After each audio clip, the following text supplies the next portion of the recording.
The last time I was here, I was sitting in the audience thinking about the terrific presentations, and I was also daydreaming. So I was kind of paying attention, but I also kind of wasn't.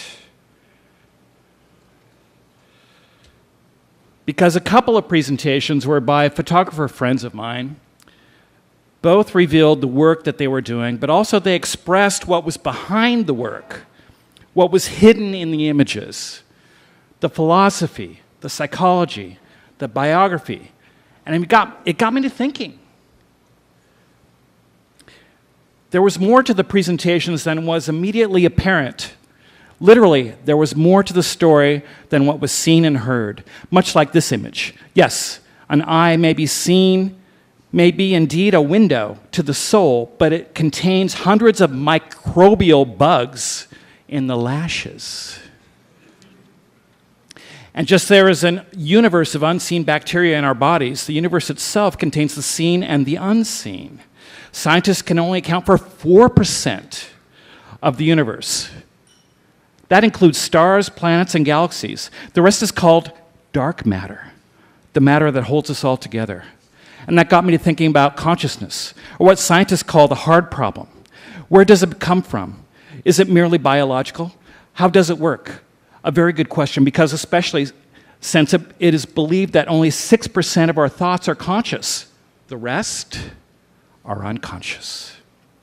This brought me to the collective unconscious, which in its current form is manifested as macroeconomics. I'm sure you've heard of the invisible hand. Originally, it was a metaphor to describe the unintended social benefits resulting from individual action, but there are also unintended social ills as well. For instance, the homeless are an unintended social consequence of our current form of capitalism. Unseen, if you can avoid it. This reminded me of an old phrase, and I'm sure you're familiar with this phrase. Children should be seen and not heard. How many of you have heard this? As a parent, I have to tell you that when your children are being quiet, there is something very wrong. And every mother knows this. At the risk of alienating a few of you, my next subject drifts to Jerry Garcia. We haven't heard from him in a while.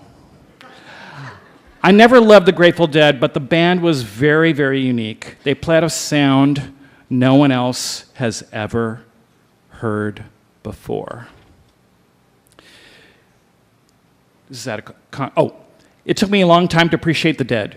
Their long, sonorous jams left me cold, yet I love jazz, Coltrane, Miles, etc. What I discovered is that, like Mozart, Beethoven, Cage, and Philip Glass, the Dead understood the space between the notes. There's a space.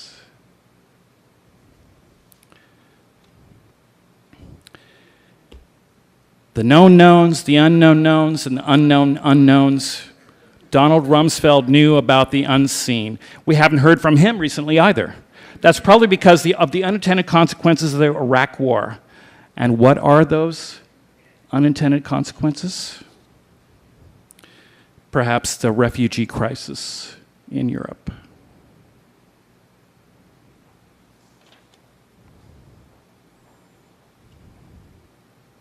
So, we only see the tip of the iceberg. This is human. What do you really know about any one subject or any one person? It's easy to put situations and people into silos or boxes. I was introduced today as an ad guy. I'm sure you have an impression of that. Here's what you don't know. I saw my father maybe 6 times in my lifetime. He died in a tragic car accident when I was 17, at 38. I swore at that time that I would be the best dad I could possibly be when the time came. More biography for that context. When I was young, our family was very poor. Single mother, 2 kids. This was in the 70s. We lived in a shack much like this.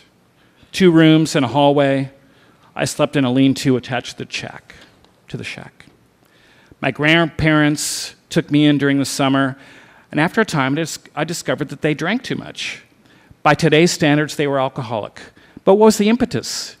In my 20s, I discovered that my grandfather had an affair with his secretary, and they bore a child, and that was the impetus.